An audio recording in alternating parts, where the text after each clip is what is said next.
Но прежде всего договоренность об актуализации финансовой модели строительства моста компанией Sidon Hydro Corporation и компанией PMA заключен договор на актуализацию финансовой модели проекта.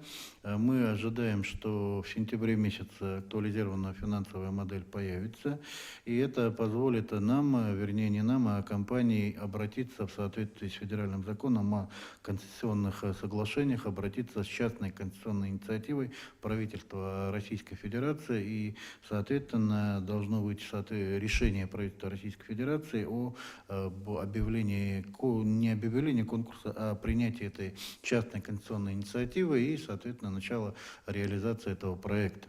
Это как бы первая часть. И вторая часть. Компания нам доложила о том, что она заключила договор на разработку рабочего проекта. Так он называется, да?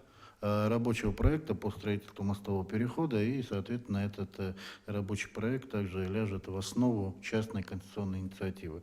На федеральном уровне мы продолжаем переговоры и работу с Министерством транспорта Российской Федерации, Росавтодором по включению данного проекта в состав новой редакции федеральной целевой программы развития транспортного комплекса Российской Федерации.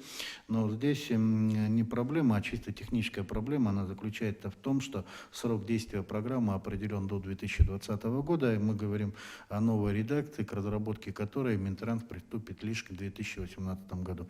Но, тем не менее, на данном этапе наше предложение поддерживается со стороны Министерства транспорта Российской Федерации, но более конкретно и более детально можно будет говорить после актуализации финансовой модели.